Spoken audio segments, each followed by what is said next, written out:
மக்களே, welcome back to our channel. நான் தான் உங்க மேக்ஸ் மதன். இந்த வீடியோல என்ன பார்க்க போறோம்னா, ஷார்ட்கட் சீரீஸ்ல இருந்து ஒரு கொஸ்டின் கொண்டு வந்திருக்கேன். அதாவது ஒரு கொஸ்டின்ல 3 கொஸ்டின் கொண்டு வந்திருக்கேன். ஃபர்ஸ்ட் நான் ஷார்ட்கட்டே சொல்லிடுறேன், அதுக்கப்புறம் எப்படி ப்ரொசீஜர்னு வந்துச்சு அப்படின்றதே சொல்லிடுறேன். அது நமக்கான ஃபர்ஸ்ட் கொஸ்டின் பாத்தீங்கன்னா, அதாவது நம்பர்ஸ் கூட்டுத்தொடர் வரிசை அப்படின்ற டாபிக்ல இருந்து கொண்டு வந்திருக்கோம். இந்த கொஸ்டின்ல என்ன கொடுத்திருக்காங்க பாருங்களேன். ஒரு கூட்டுத்தொடரின் வரிசையின் 6வது உறுப்பின் 6 மடங்கும், அதாவது 6வது உறுப்புங்கிறது T6, ஓகேங்களா? அதோட 6 மடங்குன்னு சொல்லியிருக்காங்க. நெக்ஸ்ட் என்ன சொல்லியிருக்காங்க? 7வது உறுப்பின் 7 மடங்கும், அதாவது T7ஓட 7 மடங்கும் சமம்னு சொல்லியிருக்காங்க. ஓகேங்களா? 2 சமம்னு சொல்லிட்டு அக்கூட்டுத்தொடர் வரிசையின் 13வது உறுப்பு என்னன்னு கேட்டிருக்காங்க. ஓகேங்களா? நமக்கு என்ன கேட்டிருக்காங்க? 13ன்னு கேட்டிருக்காங்களா? நமக்கு என்னென்ன உறுப்பு கேட்டிருக்காங்க? 6வது உறுப்பு, 7வது உறுப்பு. இந்த 6 7 நம்ம கூட்டினா நமக்கு என்ன கிடைக்கும்? சேம் 6 + 7 13ன்னு கிடைக்குது. இந்த மாதிரி கேட்ட உறுப்பே வந்துச்சுன்னா 2 மைனஸ் பண்ண என்ன ஆன்சர் வரும்? 0. பாத்துக்கோங்க, 0. அவ்வளவுதான் நமக்கான ஆன்சர். ஓகேங்களா? இதே மாதிரி அடுத்த சமுக்கு அப்ளை அதான் செக் பண்ணிடலாங்களா? ஓகேங்களா? ரொம்ப சிம்பிள் தான். நம்ம வீடியோ பிடிச்சிருந்தா லைக் பண்ணிருங்க. ஓகேங்களா? கமெண்ட்ல ஹார்ட் மட்டும் கொடுத்துருங்க. நமக்கான செகண்ட் கொஸ்டின் பாருங்க. அதே மாதிரி மாடல் தான் கூட்டுத்தொடர் வரிசையில இருந்து கொண்டு வந்திருக்கோம். என்ன சொல்லியிருக்காங்க? ஒரு கூட்டுத்தொடரில் 5வது உறுப்பின், அதாவது 5வது உறுப்புங்கிறது T5, அதோட 5 மடங்கும், அதாவது 5 தடவையானதுன்னு கொடுத்திருக்காங்க. மடங்குனா என்ன? 2 சேம் தான். ஓகேங்களா? நெக்ஸ்ட் என்ன சொல்லியிருக்காங்க? 8வது உறுப்பின், அதாவது 8வது உறுப்புங்கிறது T8, 8 தடவைக்கு, 8 தடவைங்கிறது ஒண்ணு இல்ல, 8 மடங்கு இருக்கு, சமம்னு சொல்லியிருக்காங்க. 2 ஈக்குவல்னு சொல்லியிருக்காங்க. சோ எழுதியாச்சு. நமக்கு என்ன கேட்கறாங்க பாருங்க, 13வது உறுப்பு கேட்டிருக்காங்க. சோ 13 கேட்டிருக்காங்க. நமக்கு என்ன கொடுத்திருக்காங்க? 5 8, 5 + 8 13. சோ நமக்கு ரெண்டுமே 13 13 வந்திருக்கு. 2 மைனஸ் பண்ண என்ன கிடைக்கும்? 0.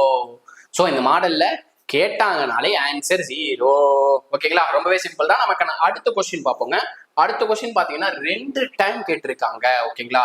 இது ஒரு கொஸ்டின்களா, இதே மாதிரிதான் அடுத்த கொஸ்டின். 2 கொஸ்டினும் சேம் தான். ஓகேங்களா?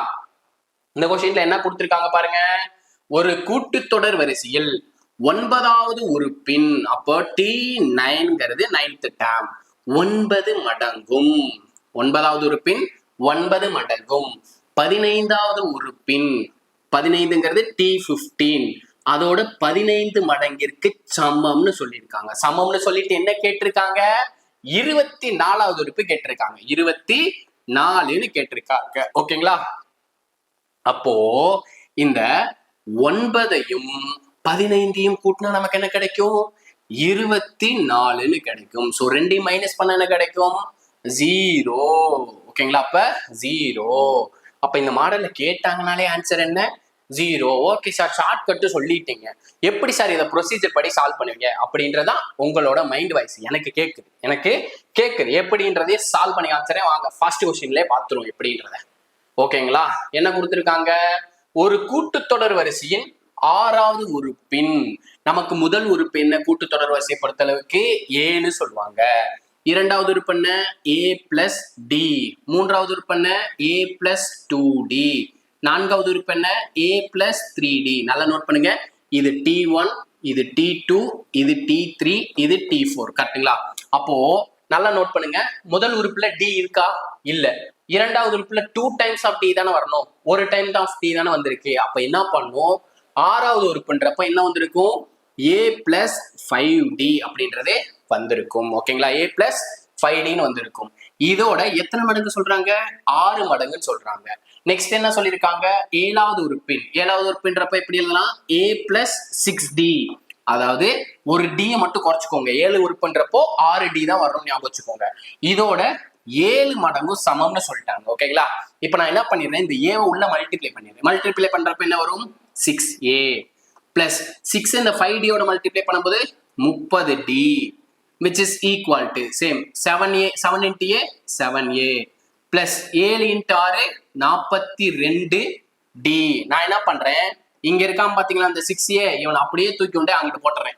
போடும்போது என்ன கிடைக்கும்? அது லெஃப்ட் சைட்ல எழுதுறேன். 7A - 6A equal to, நான் இங்க 62D இருக்காம பாத்தீங்களா, இவன் அப்படியே இங்கிட்டு கொண்டு வரும்போது என்ன கிடைக்கும்? 30D மைனஸ் 42D அப்படின்னு கிடைக்கும். அப்ப 7ல இருந்து சாரி இங்க D கொடுத்துருக்கேன், இங்க A வரணும். ஓகேங்களா, இங்க A வரணும். ஏன்னா இங்க 6A தானே இருக்கு, அந்த ஏவை தான் மைனஸ்ல கொண்டு வந்திருக்கு. ஓகேங்களா, அப்ப 7Aல இருந்து 6A மைனஸ் பண்ணா A மட்டும் கிடைக்கும். 30Dல இருந்து 42D மைனஸ் பண்ணா 12 அப்படின்னு கிடைக்கும். ஓகே சார், 12 பிளஸ் 12 மைனஸ் 12 அப்படின்றத ஒரு கன்ஃபியூஷன் இருக்கும். சில பேத்துக்கு இருக்கும், சில பேத்துக்கு இருக்காது. உங்களை மாதிரி பிரில்லியன்ட் ஸ்டூடெண்ட்டுக்கு இருக்காது, என்ன மாதிரி மக்க ஸ்டூடெண்ட்டுக்கு இருக்கலாம். ஓகேங்களா, அப்போ பெரிய நம்பருக்கு முன்னாடி என்ன சிம்பிள் இருக்கு, மைனஸ் சிம்பிள் இருக்கு. அப்ப ஏவோட வேல்யூ நமக்கு என்ன கிடைச்சிருக்கு, A ஈக்குவல் டு 12D அப்படின்றது கிடைச்சிருக்கு. ஓகேங்களா, இவனை வச்சுக்கோங்க. நமக்கு என்ன கேட்கிறாங்க, நமக்கு என்ன கேட்டிருக்காங்க, அக்கூட்டுத்தொடர் வரிசையின் 13வது உறுப்பு T13 கேட்டிருக்காங்க. நமக்கு T13ங்கிறது என்ன, A பிளஸ் 12D. சார் எப்படி சார் A பிளஸ் 12D, அதாவது நமக்கு Tn என்னாவது உறுப்பு கண்டுபிடிக்கிறதுக்கான ஃபார்முலா பாத்தீங்கன்னா A plus n minus 1 into Dன்றதான் நமக்கான என்னாவது உறுப்பு கண்டுபிடிக்கிறதுக்கான ஃபார்முலா. ஓகேங்களா, நமக்கு என்ன கொடுத்துருக்காங்க, 13 கொடுத்துருக்காங்களா, அப்ப n-க்கு பதிலா 13 போடுங்களேன். அப்ப A பிளஸ் 13 மைனஸ் 1 இன்ட்டு 2, அப்ப A பிளஸ் 12D அப்படின்றது கிடைக்கும் 13வது உறுப்பு. அதான் நம்ம எடுத்திருக்கோம். நம்ம ஏவோட வேல்யூ என்ன கண்டுபிடிச்சோம், ஏவோட வேல்யூ வந்து நம்ம மைனஸ் 12D அப்படின்றது கண்டுபிடிச்சோம். கரெக்டுங்களா, அதை அப்படியே பிரதியிட்டுறேன், சப்ஸ்டியூட் பண்ணிடுறேன். பிளஸ் 12D, அதாவது பிளஸ் 12Dல இருந்து மைனஸ் 12D மைனஸ் பண்ணும்போது நமக்கு என்ன கிடைக்கும், 0. அப்ப 13வது உறுப்புங்கிறது என்ன, 0. கரெக்டுங்களா, நமக்கான ஆன்சர் ஆப்ஷன் ஏ. அப்போ ஷார்ட்கட்டும் சொல்லியாச்சு, இதுக்கான ப்ரொசீஜரும் சொல்லியாச்சு. ஓகேங்களா, நல்லா நோட் பண்ணி வச்சுக்கோங்க. இந்த மாதிரி மாடல்ல கேட்கறதுக்கு அதிக சான்சஸ் இருக்கு. ஓகேங்களா, எப்படி சார் சொல்றீங்கன்னா இங்க பாருங்க, அது ஒரே கொஸ்டின் தான் 2 டைம் கேட்டு வச்சிருக்காங்க. அந்த ஒரே கொஸ்டின் பாத்துக்கோங்க, ரெண்டுமே ஒரே கொஸ்டின் தான், 2 டைம் வந்து கேட்டிருக்காங்க. ஸோ இது ரீசெண்டா கேட்ட எக்ஸாம் தான். விடை தெரியவில்லை அப்படின்ற ஆப்ஷன் வந்து ரீசெண்டா இருக்கிற ஆப்ஷன்ல இருந்து தான் நமக்கு கொடுத்துருக்காங்க. ஸோ நல்லா நோட் பண்ணி வச்சுக்கோங்க. இந்த 2 சம்முக்கு வந்து ப்ரொசீஜர் படி சால்வ் பண்ணி பாருங்க, ஆன்சர் கரெக்டா வருதா இல்லையா அப்படின்றத செக் பண்ணிருங்க. ஓகேங்களா, ரொம்பவே சிம்பிள் தான். இதையும் சால்வ் பண்ணிடுவோங்களா அதே மாதிரி ப்ரொசீஜர் படி, இல்ல நீங்க சால்வ் பண்ணி ஆன்சரை கமெண்ட்ல சொல்றீங்களா, சார் நீங்க சால்வ் பண்ணது கரெக்ட் சூப்பர் அப்படின்னு சொல்றீங்களா? ரொம்ப சிம்பிள் தான், சால்வ் பண்ணிருங்க. இதே மாதிரி அடுத்த ஒரு ஷார்ட்கட் சீரிஸோட உங்களை சந்திக்கிறேன். அதுவரை உங்களிடமிருந்து விடைபெறுவது நான் உங்கள் மேக்ஸ் மதன். முக்கியமா சப்ஸ்கிரைப் பண்ணாதவங்க சப்ஸ்கிரைப் பண்ணிட்டு பெல் பட்டனை கிளிக் பண்ணி வச்சுக்கோங்க. அப்பதான் நம்ம போடுற வீடியோஸ் வந்து உங்களுக்கு உடனே வந்து சேரும். முக்கியமா மேக்ஸ் வித் MMK டெலிகிராம் பேஜ்ல ஜாயின் பண்ணிக்கோங்க. உங்க ஃப்ரெண்ட்ஸ் யாராவது இந்த சீரீஸை பார்க்காம இருந்தாங்கன்னா, தம்பி இந்தப்பா தம்பி அப்படின்னு இந்த வீடியோவை ஷேர் பண்ணுங்க.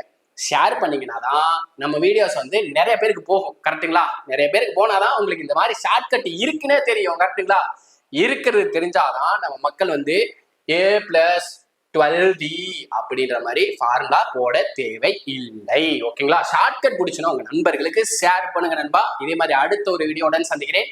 அதுவரை உங்களிடமிருந்து விடைபெறுவது நான் உங்கள் மேக்ஸ் மதன். தேங்க்யூ.